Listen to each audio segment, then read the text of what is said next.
Hello and welcome to Friday Night's Talks, everyone. I'm Joe here with me, my co-host Black Knight. How are you doing? Hello. Now, we're going to have an interesting debate here, as someone wrote an article saying uh, fantasy and sci-fi don't really exist as genres; these are settings, and that the idea of these things were set up and hijacked by certain critics and thinkers and whatnot and leftists throughout the 20th century so that this created what we now call fantasy and sci-fi. Um, there's just some problems with this idea. One of them is that Tolkien was referring to the idea of fantasy long before a lot of these ideas, this takeover in the 70s took place because Tolkien was talking about fairy stories and the importance of mythology and whatnot and classic stories. And the thing is that this strikes me as subversion and deconstruction. And because if Imagine my something, shock. yeah, Yes, usual shit. because if it's, and this is coming from right wingers, Quote now, unquote right wingers. yeah, but the thing is, if these genres are just settings for what they term the adventure genre, then let's be blunt, there's no point in writing for adults. And there's no point to a lot of the rules that you set up for yourself as a writer, because, like, in that case, Gandalf should pull out a plasma rifle and shoot the Balrog. It wouldn't be out Yes, of place if you yes, mix fantasy and sci-fi together. yes, yes. And This is and if you actually think about uh, it, why wouldn't Shar Aznable just cast an ice spell to freeze the Gundam and then shoot it? mm, This is the thing, and I find that's also the my superhero. friend. This is like the moral relativism on steroids, but in this case, it would be fictional Relativism. relativism, maybe. Yeah, and it what I found really striking is that a lot of the authors leaning into this, from what I've seen, are sci-fi authors. And I am going to Or point. they are pretending to be sci-fi authors, because no actual real sci-fi author, indie or Well, otherwise, will actually do that. That's I'll argue that I'll disagree on some level.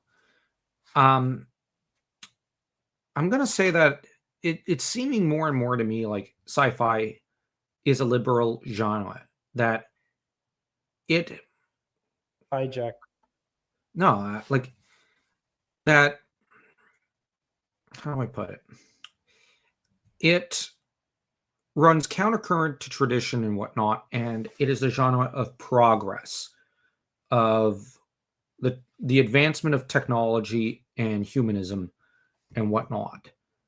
And fantasy in turn stands, like, it's the future, whereas fantasy stands as a celebration of the past of nations and whatnot. No, it's actually the opposite. But the sci-fi it's the involves opposite. Sci-fi is the opposite. It's not progressivism. It's actually the other way around. But the idea is that the entire human race is to be united under one banner and take to the stars normally. Not every time, but normally. That's StarCraft, Star Wars. That's one of Gundam. one of the notions which had been infesting sci-fi. Is there a sci-fi which runs counter to these ideas? Well, it's no. It's been forced by a certain group and a certain political alignment, so to speak. But otherwise, it has nothing like it's like old school, and not just old school, but regular sci-fi has nothing to do with this. There are sci-fi authors. I'm not saying it can't be philosophical. Like, you look at, obviously, Crichton, of his techno thrillers like Jurassic Park. It explores very important ideas and whatnot that are easier in some ways to explore in sci-fi. Like you look at the idea of whether or not, just because we can do something, should we do something? You know what I mean? The idea of guardrails on some level with certain ideas and concepts, such as with science and cloning technology and whatnot. This is something that you can do in sci-fi that's very important that you explore these ideas and these themes. But my point is just there is an element of humanism to the genre. Now, Isaac Young, for his part, shares your position. He's acknowledged there's the genre has been very liberal for almost 100 years, but his view is he prefers sci-fi to fantasy, and that sci-fi allows him to avoid world building, although because he has a weird hatred of world building, but to also explore certain ideas that come more easily to him, which is fine. I'm just wondering why it is that certain sci-fi authors would rather poison the fantasy well and dilute it and pollute it and maintain that sci-fi is somehow pure. And it reminds me a bit of the Orwellian phrase, he who controls the past controls the present and future. And that fantasy is the genre of the past, of history, of mythology, while sci-fi is the genre of futurism, of what life could be like. You know what I mean? No. Actually, sci-fi emerged as I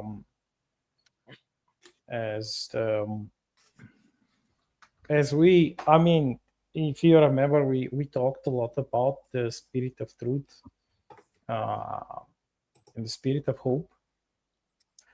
And so in the good old days, sci-fi emerged as an embodiment of the spirit of hope, just as the mythic fairy tale or fantasy is the embodiment of truth. But it had never been, I mean, if you remember the very, very early sci-fi works, they were not technocratic in nature. They were pretty much married at the hip with a lot of them were hopeful. Yes, they were married with the fantasy at the hip. If you look at the beginning, very beginning, the very fucking beginning of science fiction, which was what? Sword and Planet. It wasn't nuclear bomb and planet. It was fucking Sword and Planet. But that was the Burroughs beginning himself of the was space liberal. opera. That was the very beginning of the space opera genre. But and then you have a whole slew of Conan-esque works which were set in a Sword and Planet setting, where you do have technology, but it was never this technocratic dystopian nightmare which they're pushing for right now. Was never like this, never. And it's not, you cannot build, I would argue that you cannot build the bright science fiction future of, let's take Star Trek. Let's take Star Trek.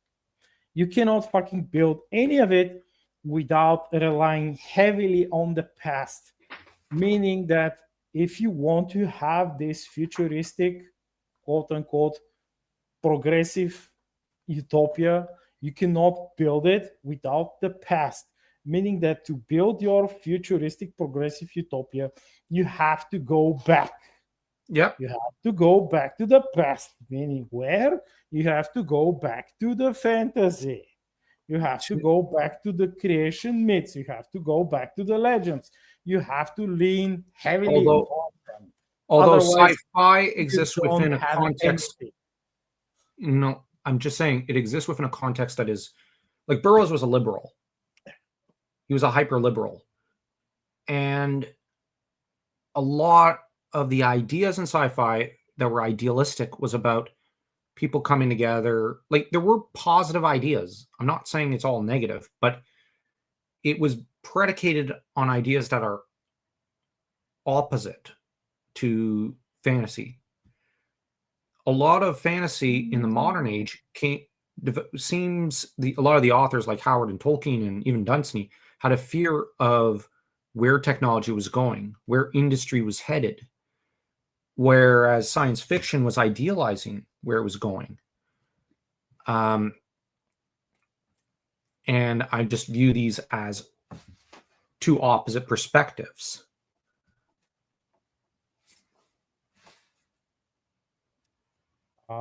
Yeah, you would, of course, see that classic science fiction has pretty much nothing to do with the modernist and postmodernist science fiction, which is actually a subversion, an actual subversion of science fiction.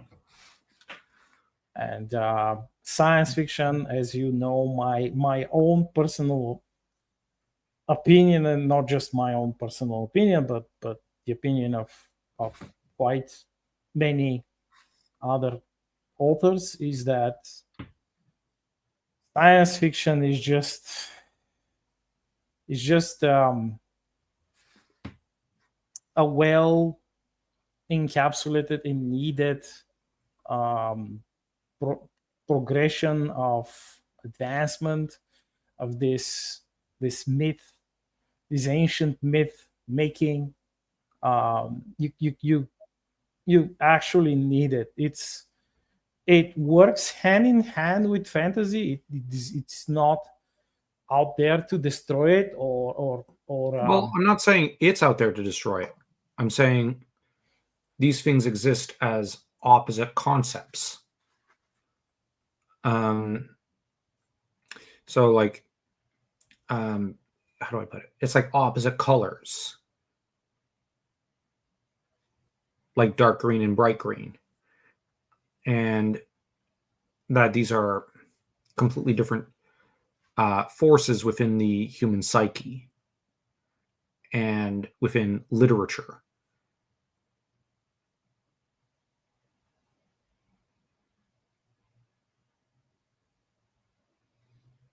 But if you want, we can agree to disagree. But I just don't understand the need to meld them together and say it's the same thing when they're we not can, the same thing. Yeah, and it's just like saying constantly writing essays and saying, well, we need to basically just recognize these are the same thing and just throw them together. It's like you're gonna make it into a gray goo. Yeah, you're Because making it into a gloop.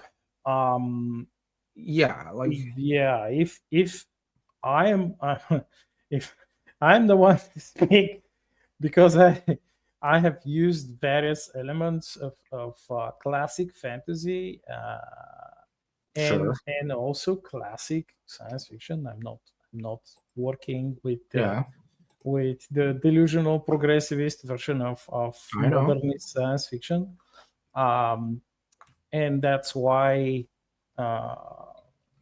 I have a somewhat small but quite loyal reader base, and I can allow myself to, within, of course, within reason and within clearly established boundaries, I can allow myself to insert fantastical adventures into a science fiction setting, and vice versa. I can do that. Why? Because I know that they are clearly not the same. and you have to have boundaries. And if you do, actually, as an author, as a creator, if you set the boundaries, when your readers come upon your work and they begin to read, let's say, an adventure of a party of science fiction heroes who go and visit a planet, let's say, which is a medieval or in an ancient Greek or ancient Egyptian setting, they would be, aha, they are doing this because X, Y, and Z, and they will be going there in this and that fashion. It's how should I put it? When you set the boundaries and when you have the rules, which I would say that these other persons who are pushing for what you mentioned earlier, they want all of this, all of the boundaries, all of the differences, which do exist because science fiction and fantasy are different. They want them gone because it's much easier to spread propaganda and infuse various settings with whatever they want if everything is a uniform gray slop and nothing is unique.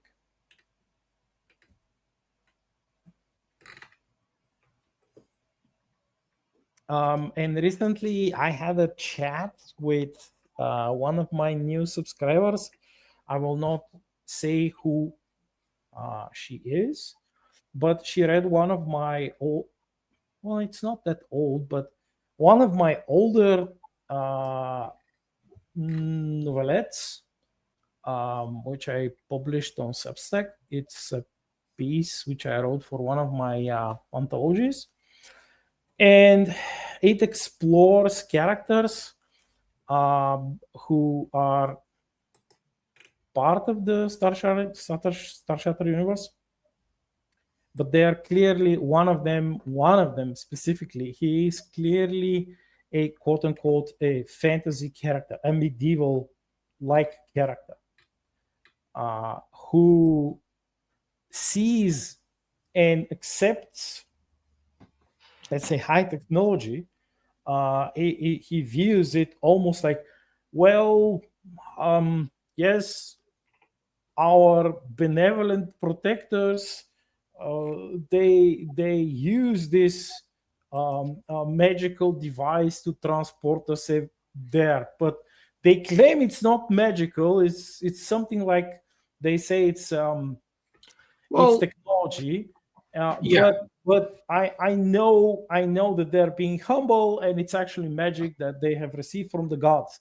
And it's like, when you clearly show all of the necessary, and which there are not that many boundaries, not that many distinctions, there are just a few, but when you clearly use them, the reader is not given a confused slope, and they know, yes, this is this, like, this is black, this is blue, this is whatever, this is gray, or this is gold.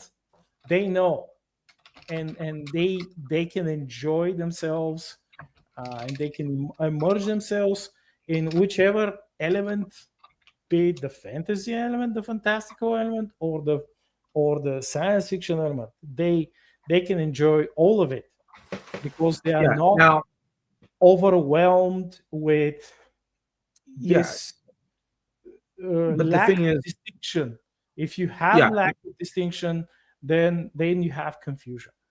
yeah. Now, to one of the guy's defense, he did say, you need to set clear themes, clear ideas, clear everything, and rules and whatnot to your fiction. Now, I will credit him with that much, but my position is just like,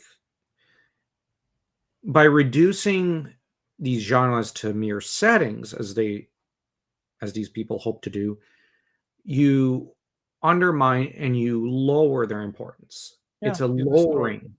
Yeah, it's You're destroying. not enhancing, you're destroying. You're Yeah, subverting and you're destroying. and because this has become entrenched in the culture, and the solution is not to tear it out, but to, because as I told Dan, okay, so you're going to burn the entire forest, but in order to save a tree, but you're going to destroy all the trees, and all that's going to be left is a great pile of gray and ash. That's their goal.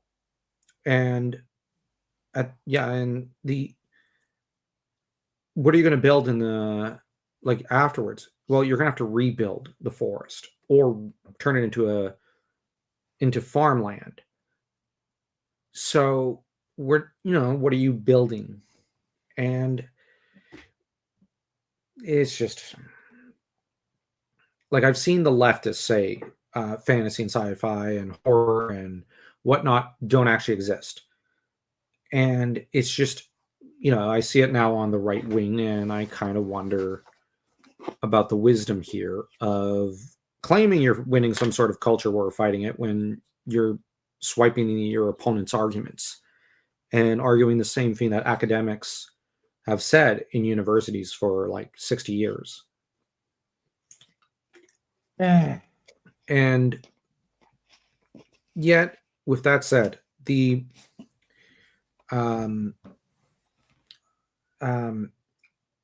I do think that when it comes to these genres like fantasy, it's the sort of thing which is best left alone. And instead of trying to, like, let's say, reduce it to a setting or try to push people to bring in sci-fi ideas and elements into it, the problem is we've had too much of that the past 30 years. You know what I mean? Like, I would argue that what's happened is that these genres people have been blurring them together and bringing them together too much. And there needs to be a division in some ways because, like, how do I put it? You have, like the joke of, why didn't Harry Potter pull a handgun on Voldemort? The problem is it's set in the modern age, and that is a plot hole within the context of Harry Potter, because arguably guns are more powerful than magic in that world. But are you sure? Are you actually sure that guns are more powerful than magic? Yeah, because I would agree that the magic of the Harry Potter world is more powerful than guns, immensely. No, like, you bring in a tank or you bring a sharpshooter. Magic has shorter range than, say, certain rifles. You post up a few sharpshooters on the roof, you can snipe off whatever wizards you want, and the wizards can't fight back. It's not going to work. It does work that way. No, but the problem is, no, it's not. That they have thought of it. The fucking wizards have thought of it because they have been living in this world. I they know just can't figure out how to track down one serial killer and do them in. Well, but that also has to do with the limits of the author, because the story is inherently written, well, with modernity in mind. Yeah. And my point was not to defend Harry Potter, but rather condemn it. And just my point is just, when it comes to fantasy, it exists in contrast to modernity, that you're dealing with a genre where it exists firmly in the past, as you've pointed out, and it is like, I've seen French authors introduce things like tanks, magic, not magic, tanks, plasma rifles, and grenades into fantasy settings. And it's just one of those things, and even jeans, and it's like, why the would I want jeans, like modern day pants and sweatpants and whatnot, in like a Greek in No, world, like an ancient that- Greek world? It's just so that's dumb. eh, Yeah, it's and the thing is, in the 90s, the fantasy fell apart in French and became fantastique, as it's called, which is to say, uh, sci fantasy. I think it would be one semi translation, but it's called fantastical. And the idea was to meld sci fi. Basically, you dissolve fantasy as a genre and you absorb it into sci fi. And there were still no, some no, fantasy, this is lame. yeah, This is very lame. But you see, there were a few who tried to strike off and write proper fantasy, but they weren't very good. Generally, they suck because it's mostly postmodern nonsense. Um, they tried reviving fantasy as a postmodern genre, and it really didn't work. But the thing is, this is where I look at this kind of, let's dissolve fantasy and sci-fi and bring them together. This strikes me as exactly what France kind of did, or at least its industry did in the 90s, and sales tanked, and it was generally really, really dumb and really gay. And actually, there was a lot of homosexuality actually in the stories after that, but who to funk it? But you just had the wholesale dissolving of fantasy, except as something for little kids, and even then, only bad authors write that. Most of the fantasy authors have moved on to editing. The only one who didn't, she had a whole slew of sex scenes, like 30% of her books were those scenes. And it was, I still see them in libraries, and it's pushed onto kids, and it's just horrific. Um, but it's called Chevalier d'Emeraude, the Emerald Knights, and it's utterly trash. So yeah, it's just my perspective is let's keep these things apart, because you mix two things. How do I put it? Well, I keep talking in circles. I know. One is predicated on medieval fiction. The other one looks forward to the future, and um, whether in a hopeful or despairing light.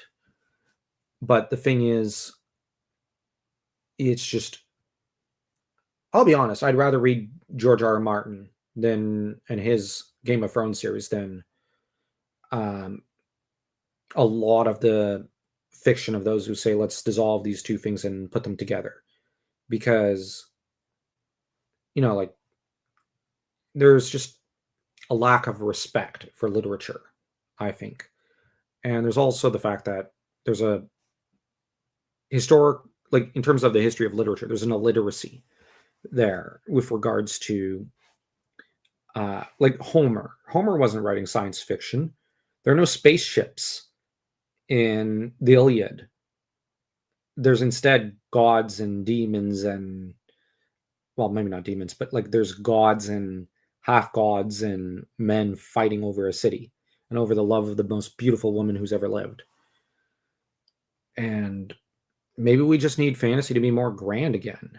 And maybe what we need for sci-fi is something like another Star Wars or something. I Yeah, don't know. like But Starship, for example. yeah. But this gray goo fiction, um, no, no, we don't need that, because gooey literature like that is where, like the wizard character, uh, might pull out a plasma rifle. The hell?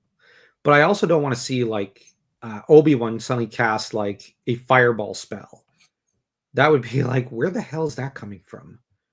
That doesn't work in the context of the Star Wars universe. It's I remember that scene where he was forced to use a blaster to shoot General Grievous. Hmm. and he threw it away, and he says like, "Oh, so uncivilized." So uncivilized. Yeah. So, for example, um, in let's say in Star Shattered you have these telepaths who some might say are wizards, but they're not. They have nothing to do with it. They actually use psionics, and they affect the nature around them. They're actually working with the nature around them, and of course, if they are if the nature is against them, they will not be able to do much. Thus, like most other people, sentients in that setting, they would carry some sort of a weapon on them, because they know that in many cases they're useless. And no one is that dumb,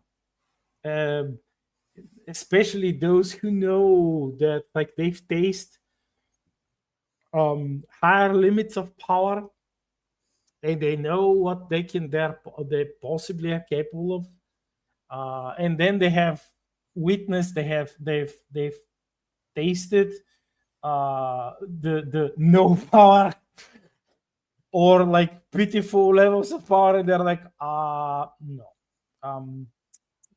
well, we rather have this pistol over here, and yeah, but it's we clearly have two distinct genres here. You have Gandalf, who will never pull a plasma rifle. He'll probably pull a wand with like an ancient elven wand with some magic of the let's say gift by our favorite elven enchantress, who is totally not a she warrior, because she's fucking not a she warrior. You know of whom I speak. And yeah, he would more. It's more likely for him to pull like a wand or like another like magic item or something like a relic, or do something like use one of the like use a gift from by the elves, or something that he kept from ages past, a potion or something that's thousands of years old. That's why would you sell it something like this with oh, he suddenly pulls a 9mm Beretta? No, fuck you.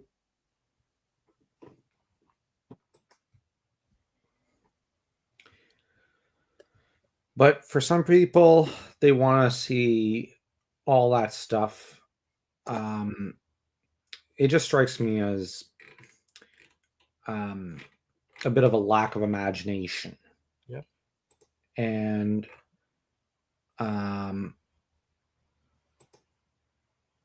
and it strikes me that at least with regards to fantasy,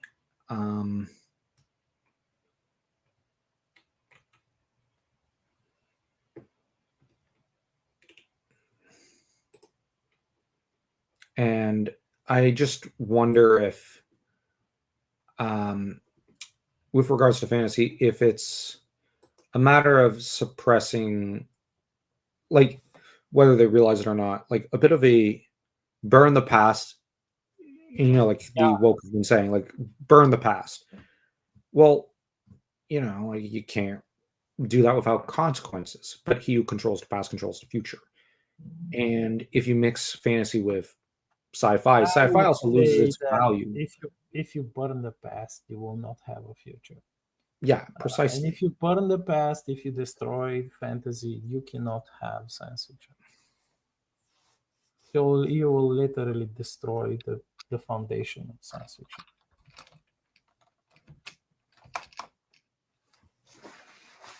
But um,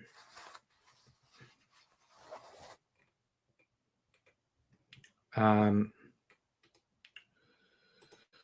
but yeah, like, oh, I also wanted to ask you your opinion on how um,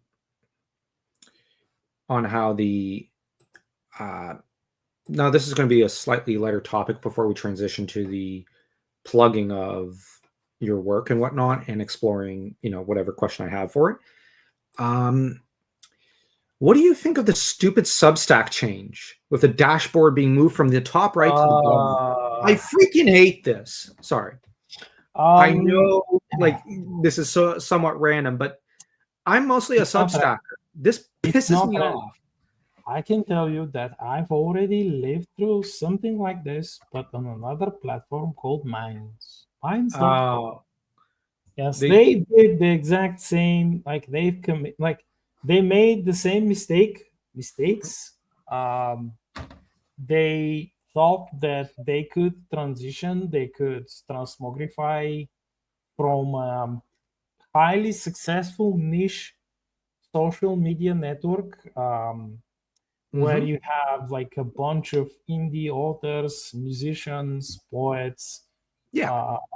painters, and so on. It's like congregating, and you can transition into the next Twitter or the next Facebook or whatnot. Of course, they failed, But but it began with these crap mhm. bullshit editions, um, which like the core of that platform was the actual publications, Yeah.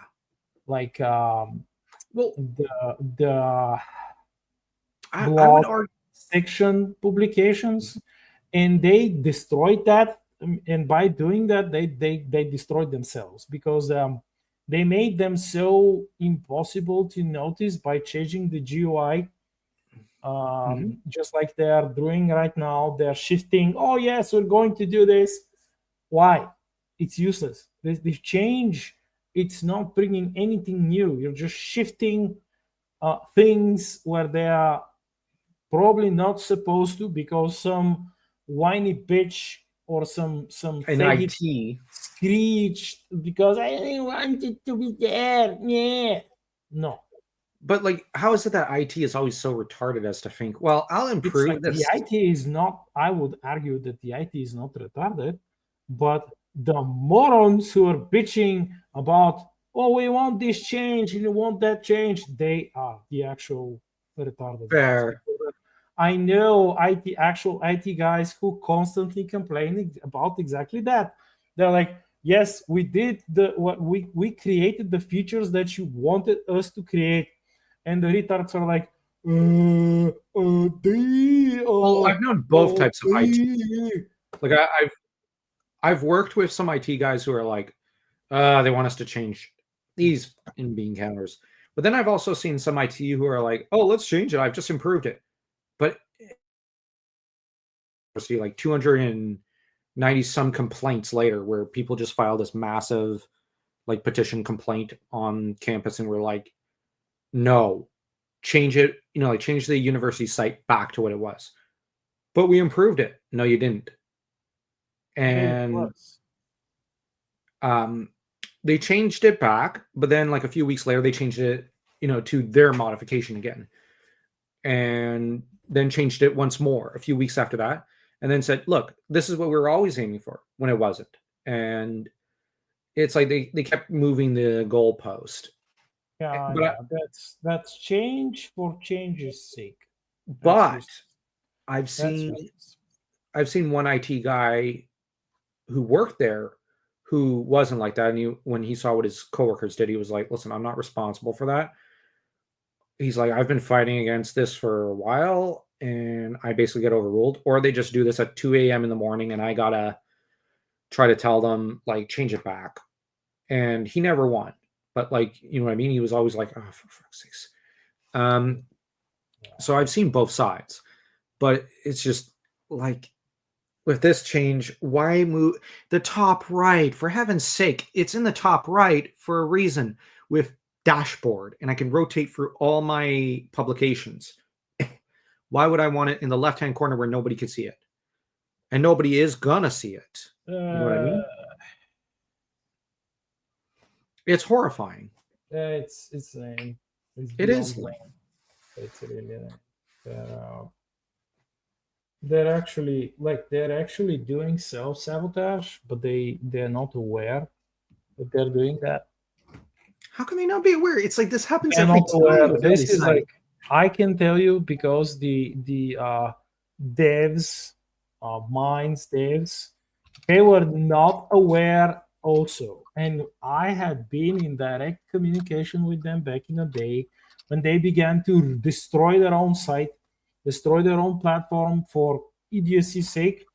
And like the bulk of the artists and the writers there, and everyone, pretty much every, like the regular users who have been going there to read stuff and to actually pay them money to read that, because you had paid subscriptions just like here on Substack. It was a similar model. That's why I'm mentioning it.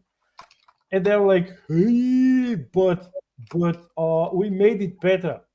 And like a bunch of people, the people who are actually giving them money, are telling them that it's not better, it's worse.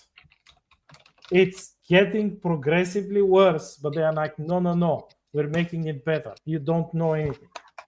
And eventually, the paying subscribers just went away. They just went away. Well, with good It reason. wasn't an immediate like occurrence, but the more they change stuff which actually worked and need no change, the worse it got, and the more people left. And you had this like big mass of people who came on Minds to read and enjoy free art, free poetry, and free stories. And they became, of course, this is always what happens, they became the huge bulk of paying subscribers, because they discovered some authors or some artists or some musicians who produced exactly the content that they wanted. And they said, okay, we want to support you, we want to become your patrons, we'll give you some money, and so you can keep creating the art and the things that we want to consume, that we want to enjoy. And yeah, they fucked it up. And I'm beginning to see the same trend. They're like, yes, we're going to we're going to grow much faster, exponentially faster. We're going to grow like Twitter. We're going to grow like Facebook. We'll do this and that.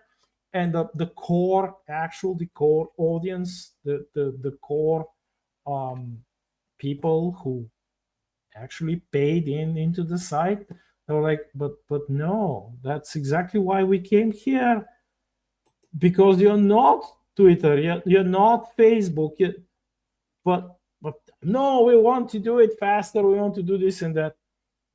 And when things began to fall apart, they were like dumbfounded, they were stupefied, and they were like, why is it happening? What did we do? We thought we were improving it. But it was all too late. And now it's a tomb. Now it's an actual fucking tomb. You can't you can't find anyone there. Anyone. And pretty much most of the artists that I know have long since abandoned it. The actual people who created actual content, which actually attracted thousands upon thousands of users to join the site and eventually become paying subscribers, which made the site money. But I don't know. It's like, are they stupid?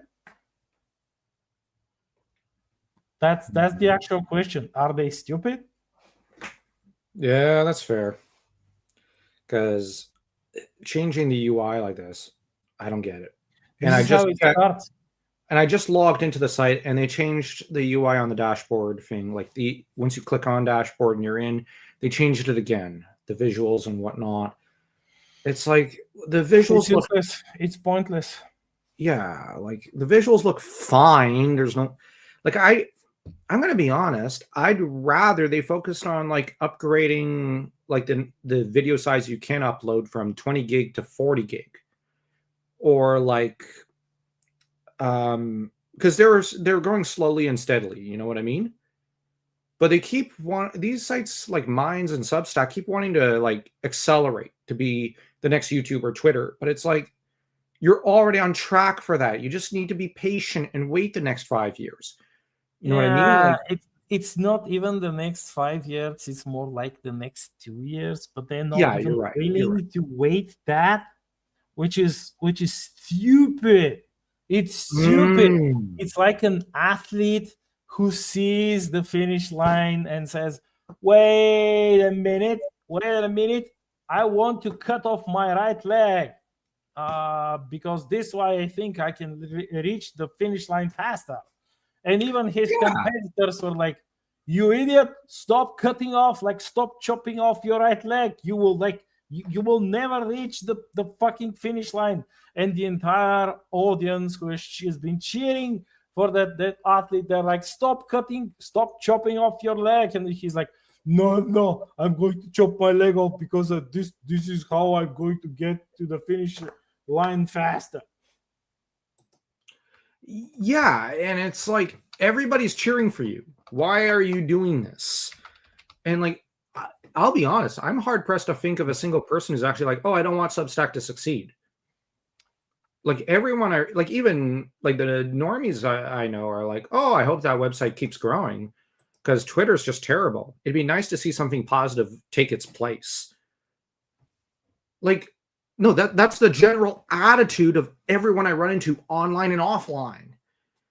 The only criticism I've seen in some circles, and some people I know, is that is mostly French people grumbling about how there's no one who's French on the site. You know what I mean? Because it's just primarily, yeah, there's very few. It's like English, Spanish, and Germans and Japanese. Well, maybe not Japanese, but like Germans, Spaniards, and English speakers. These are the three main languages, from what I can tell, of Substack, which is fine. But like French is not really a major driving force on Substack. It's just the way it is. YouTube's it's more going to be if they give it time, and if they do yeah, a little, just a tiny little bit more, it will be. It's precisely. it's in their hands. It's in their fucking hands.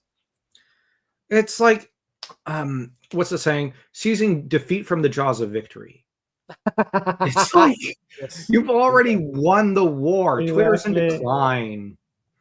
Like there's more and more Twitter people moving to Substack. You've got people from YouTube moving to Substack. You've got people like the Minds community is all completely transferred over. You've got all of Medium on your side. You've got the Discord people on your side. You've got the entire internet with you. Oh, well, I'll cut off my foot. And then I'm going to cut off my nose. Why my nose? Well, I want to spite my face. Like, but and the funniest thing is that I will note, like, and when, by the way, and when people like us, especially some random fool like myself, but perhaps seen something exactly like this happen in real fucking time, when we say so, like we warn them about it, and we give like evidence of the same thing happening, or a quite similar thing happening, they're like, you don't know anything. We are actually in the midst of it. We know more than you know. We are doing exactly what we have to do. No, no, you're not.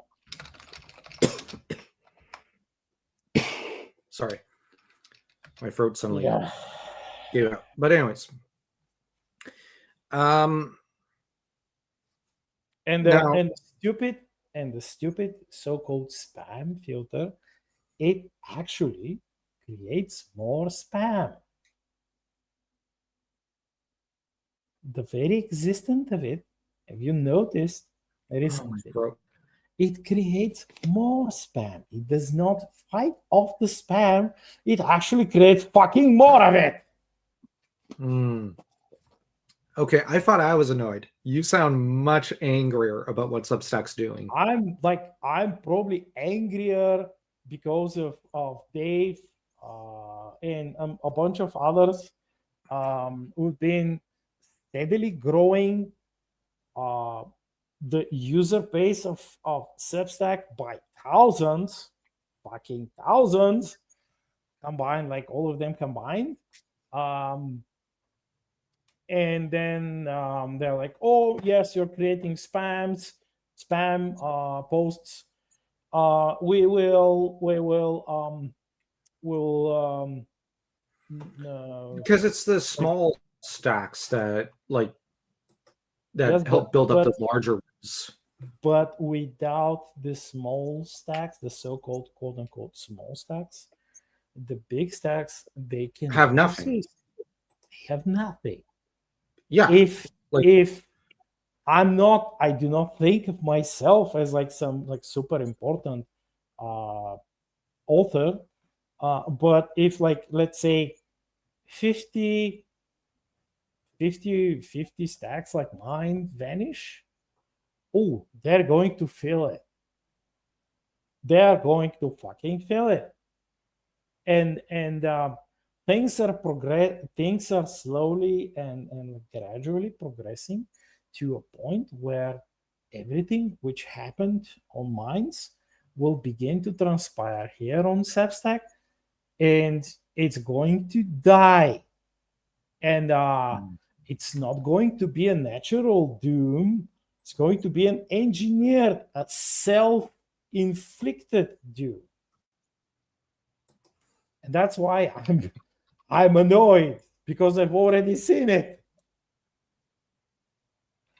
If anything, they should be making like every possible effort to gain more, like infinitely more free subscribers, infinitely more.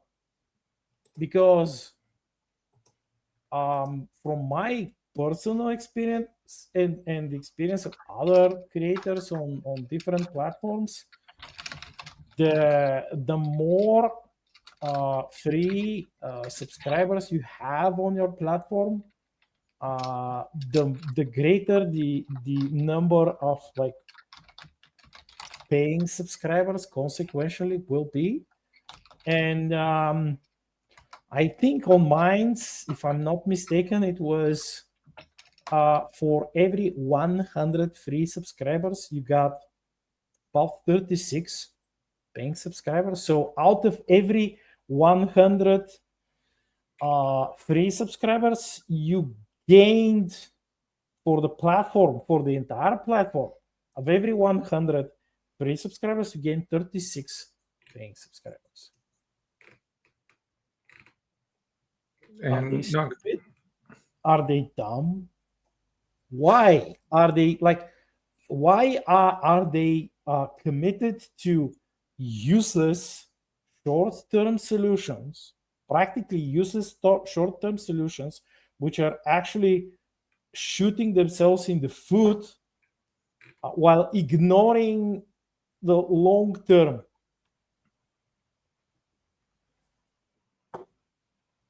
I don't know. I'll be honest. I don't know. Like it just strikes me as the height of folly. Are Like, they these from people California? yeah, probably.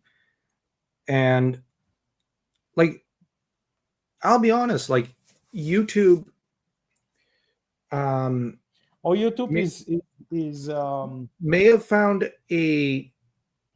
like they may have gotten greedy and decided on, oh, we're going to level the playing field to an extent and introduce the promote system, which allows you to um, basically you put money in the coin slot and the algorithm favors you now. And YouTube has to actually treat your video well. You know what I yeah, mean? but that's also shooting themselves in the foot, because people, like the overwhelming majority of the people who actually watch YouTube for not just like for the trendy videos, like watching one or two trendy shorts a day, we're actually watching every day like long format Mhm. videos, and actually making the YouTube the advertisement money, like the billions of advertisement dollars. They cannot stand this, and they're leaving YouTube in droves. This is like, how are you that dumb? How are you that stupid? Yeah, but I will be honest. I like it because I'm able to actually how should I put it? Kind of compete because I just put down like $20 on a video and I can, you know what I mean? I get some pretty good treatment from Yeah, the but algorithm. It's the you're only putting 20 reason. bucks.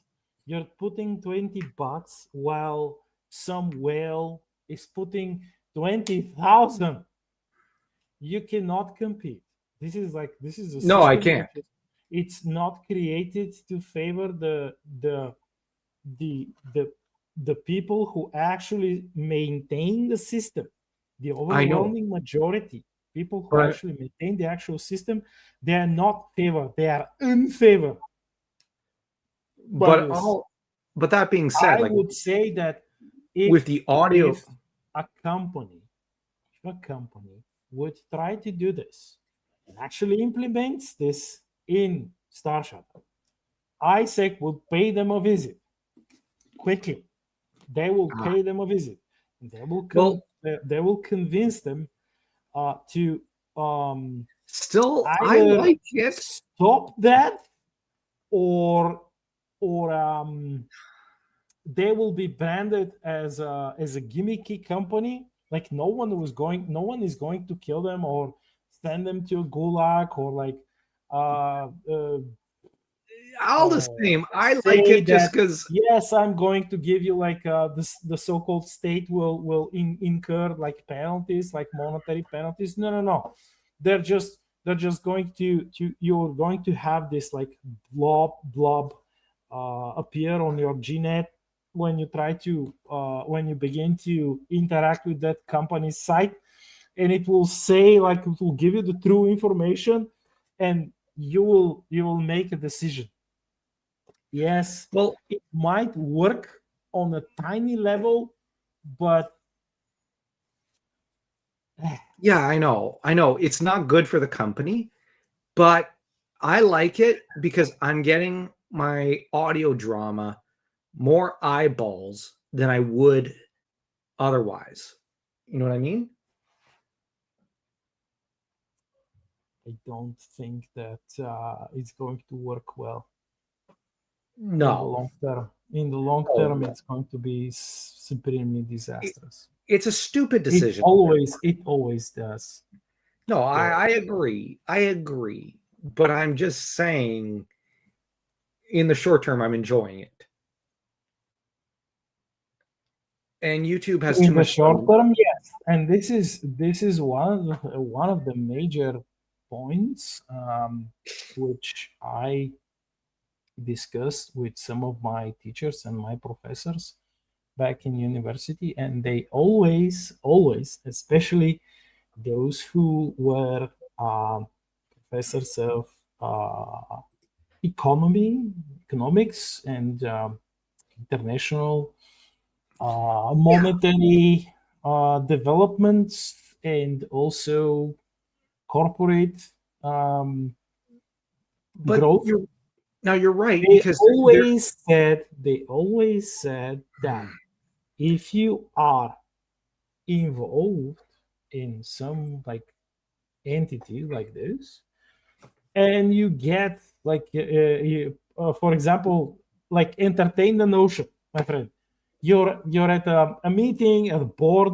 not a board meeting, but just like marketing meeting, and you're one of the marketing specialists, and some of the other colleagues of yours, they say, oh yes, we're going to adopt this short-term measure, which will probably make us some money, and we're gonna get rich, and we're going to improve our stock options, and blah blah blah, in the next 7 months, in the next quarter, let's say.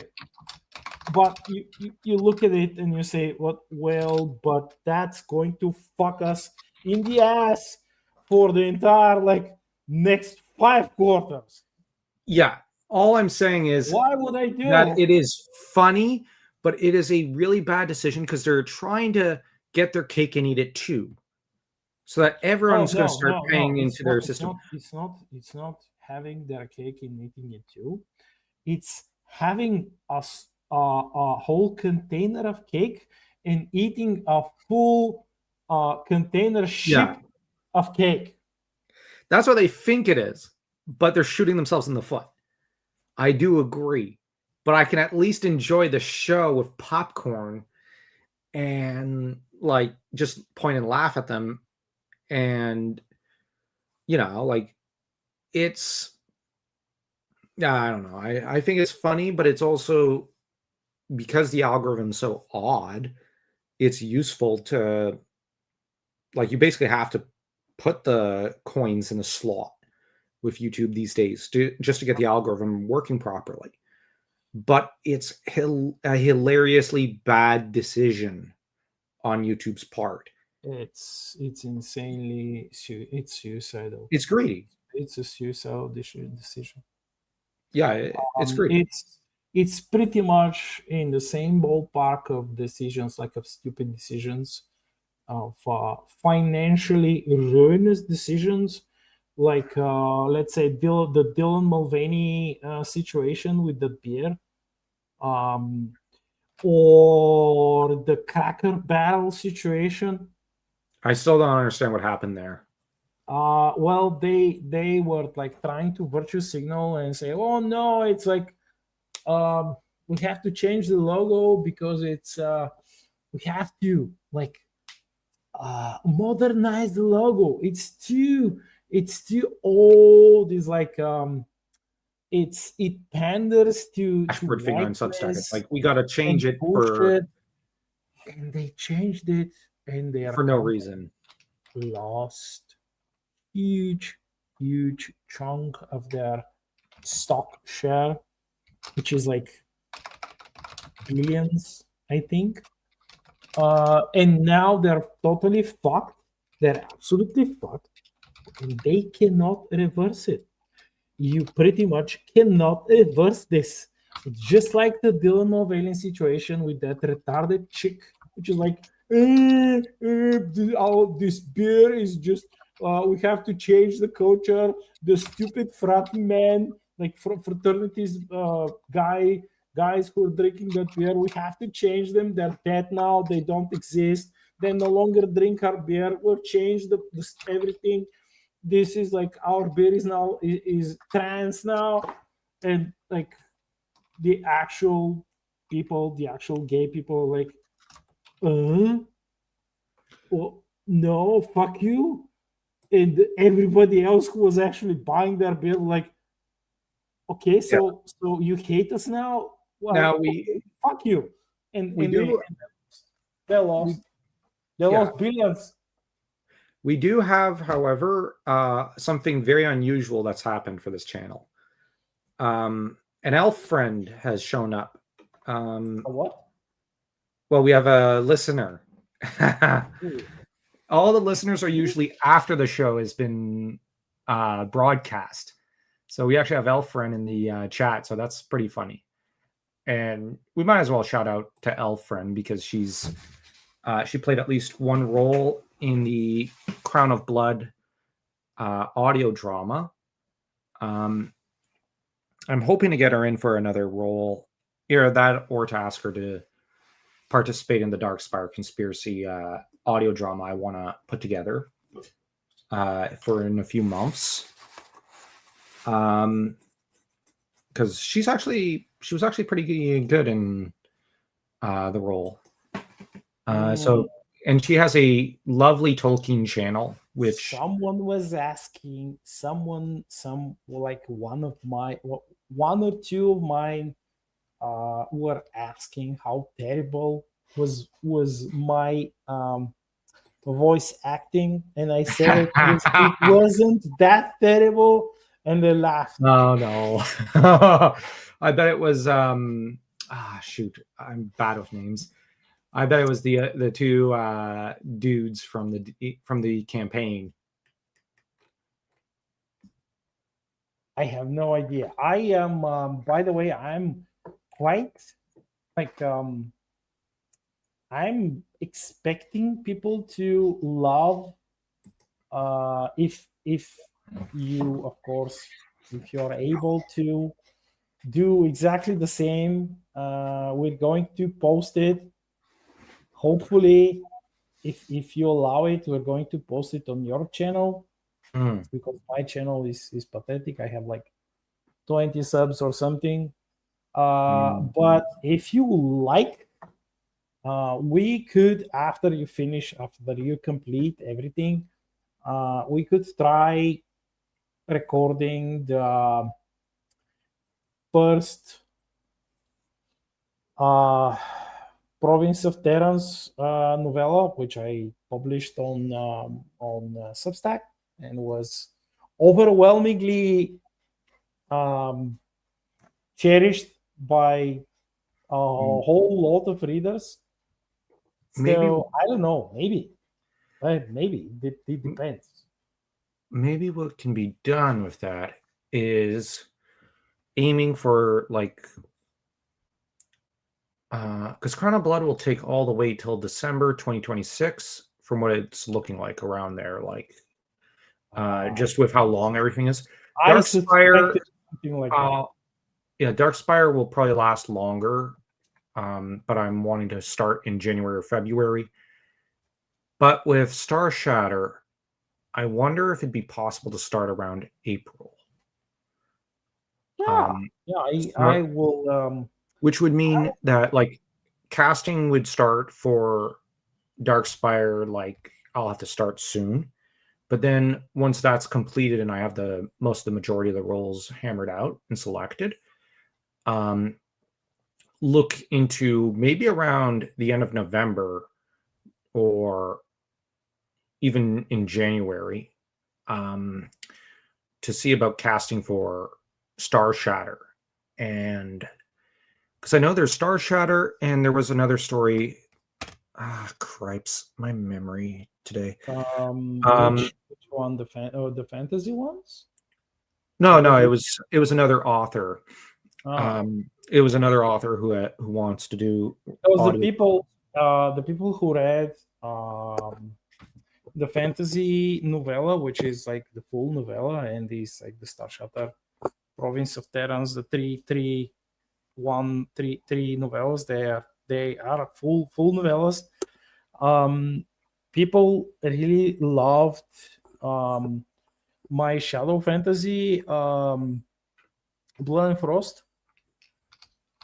So I don't know. It's and they have been asking me, poking me, and I told them to fuck off.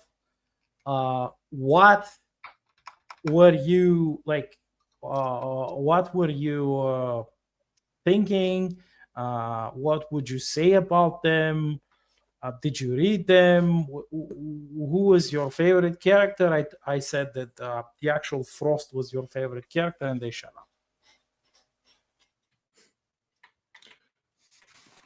Well, so far in Lord of Bones, my favorite character is the dwarf. Oh yeah, I quite like him. dwarf. The dwarf is one of my favorite characters, probably like the top. The knight too, He's pretty good. and the elf and the sorceress, the arcane king, which is, I don't know. That's I hope you have some time in your hands and Well, you're able to read it, because the ending is absolutely spectacular. well, I do need to make sure I get one chapter, like essay, written before October, because October is a horror month. So that means I would need to do at least 2 essays for October. So, with the idea, with an eye about for the Halloween season, which is one of my favorite. The Halloween season. Well, the chapter which is after the chapter when they arrive to that outpost, that small fortress, and they visit the dwarfs' family home, it would be perfect for a horror essay. Why? Okay. In that case, I'll have to make sure let me see. The essays, let me see. I've got another Tolkien essay. I would say it is not just perfect, it's Lovecraftian perfect. I'm not the biggest Lovecraft fan, but that sounds tempting. That sounds really good for the holidays, for the Halloween season. If you only knew. But if you only knew. What I'm going to do in that case is, let me see. Saturday, I have a surprise fantasy essay. I've got Sunday. Sunday is Hagakure. And I guess I could slip in Lord of Bones probably then. Better to do it sooner to keep me from forgetting. So I'll just note one thing down. Right here. It'll be easier on Sunday. And since I've just written it down right here on a note, like on a slice of paper right in front of me on my desk. Now when I look down at my keyboard, I'm going to see, before I even look at the keys, I'll see the Lord of Bones note. So I'll get to work on that sooner. Sunday or Monday, because I'm treating Lord of Bones also as a kind of horror book. But Monday, I think Dan and I planned for Dracula. So if I get it out for Sunday, I could just treat it as another fantasy thing rather than the horror essay of the week. What I'm wanting to do in October is take dark fantasy novels like In the Giant's Shadow and Lord of Bones and kind of put those on the not on Mondays, but like on Wednesdays or fuck it, whatever. But I'm also wanting to look at Paradise Harbor by Alexander Semenyuk and write at least one essay on that before October, and maybe 2 or 3 during October, just to spend October on dark fantasy and horror, so that there's a bunch of updates like that. October, I find when you focus on the Halloween season on Substack, there's massive growth normally in October. October, November, and December, it's just easier to grow than most other seasons of the year. I don't know why. Uh, whereas September is always slower. I don't know why. But Yeah. anyways, Because most people send their kids to school. That's why. Maybe. Okay. I don't know. They're busy with the start of the school year. Yep. Makes sense. I'm just glad I just checked. I'm now at 2,494 subs. So I'm just 6 more and I'll be at 2,500, which is my goal before the 2-year anniversary of Brothers Crin. I have no idea what I'm going to do for this 2-year anniversary, but I do need to make sure I get a Lord of Bones essay and Paradise Harbor essay before the 23rd or the 26th. They have been asking me, and I've not been telling them anything. I've just been quiet. I just kept my mouth shut, and that's it. I'm also gonna promise you this much. I'm gonna look into also getting Dan to read the Lord of Bones essays, so that we can convert those into Brothers Crin, like my fantasy channel, not the audio drama, the fantasy channel of 1,500 subs, and see about starting to do video content there for that. That's just because I need the throwaway content on the main channel. I'm also, by the way, thinking of actually narrating Lord of Bones, just like old school narrating. Ooh. But my accent is horrible. Your accent's lovely. The Bulgarian accent is a good one. Thank you. But I like many others think that it's not good. But we'll see. I will probably do a test, record it, and send it to you. Sure. So you could, with your already vast experience in tweaking and editing audio drama, like fantasy audio dramas, you could probably decide and analyze it better than myself. And tell me how horrible it is, or how good it is. Yeah, sure. I'll happily just help upgrade the audio and whatnot. Thanks to James, your friend, I've got, well, he taught me how to do it all that stuff, and the audio I think has come out pretty good. He's awesome. He is awesome. He's really awesome. By the way, he got a new doggy. Ooh, no wonder he's been busy. He got a new doggy. He got a bug. He got a bug. He got a bug because he's that's the best part of this stream. Yeah, his own doggy is like lonely and needs a friend, so he got a bug.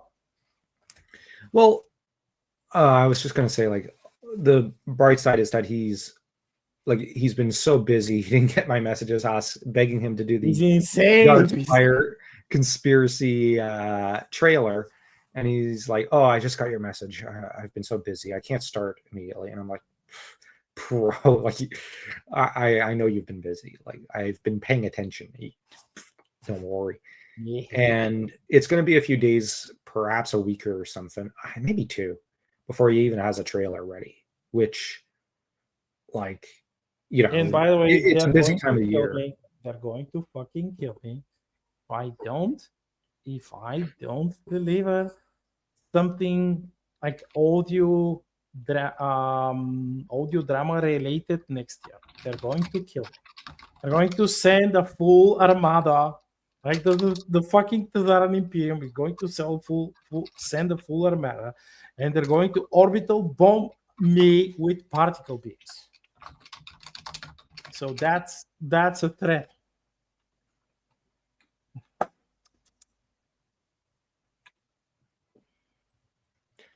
But yeah,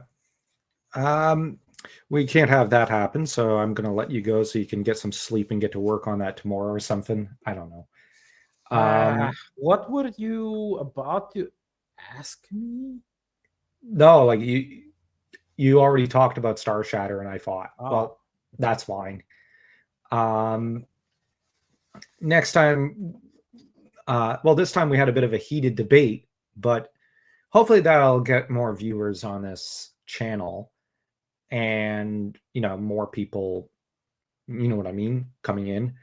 But I think there was value in the dialogue we had. And yeah, I'll actually encourage everyone to go search for Black Knight over on Substack. You're at what, 900 subs? Sadly, no. I'm under 600 subs. What? I lost some subs Okay. during some sort of like bot sub purge or something. I have no idea Let me look what that up. the hell was happening, but I've gained most of them were like new subs, and right now I'm You're climbing at back. 500. Yeah, I'm climbing back. I'm at 586, I think. Yep. Well, hopefully a good Lord of Bones essay, and we'll help push a few, like 14 people or something to you. Remember, once you get to 90, to do a screenshot and then just say, "Oh, I'm just so many away," and that always works for me. Or usually, sometimes I lose two people because some two people are like, "Ah, screw you," but then you start to get a bit of growth, and Pretty much. and hopefully, that'll push you over 600. I'm still puzzling over my own growth, how I've gotten to 2,500 thereabouts. I can probably attest to the fact that perhaps some of these like Martin essays were quite helpful. I bashed him up the wazoo, and that it's not that like he didn't deserve it.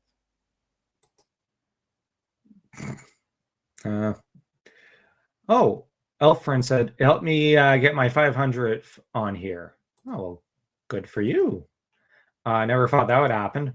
Yeah, I get that. Honestly, YouTube, this site's so weird and by the way, I have been, if you're not, you probably saw that, but I have been actively working and publishing spaceships, articles about spaceships.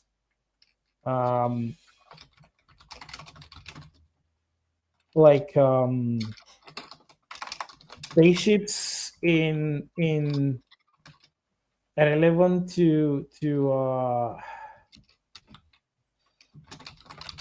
a lot of the stories that I've been working on, and I've been linking them into the brand new The Province of Terrans novella, been hyperlinking them there, so everyone can actually easily find them and read them, enjoy them, like stuff about Terran scout fighters, for example, heavy fighters, space superiority starfighters, bombers, and even French. Yes, not even joking. French stealth fighters. Ranged stealth fighters, which are designed for the non-existent Imperial intelligence service. They do not exist. They definitely do not fucking exist. They are just a mirage. Like they're quite a mirage. Let's see. If I'm not mistaken, I will go to the dashboard and I will tell you that Wow. Oh, my stats got an upgrade. No, it's not an upgrade. It's the fucking same shit. You retards.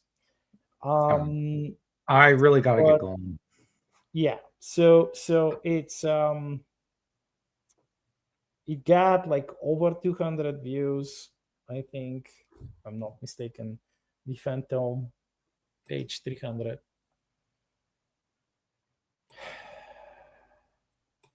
It's awesome.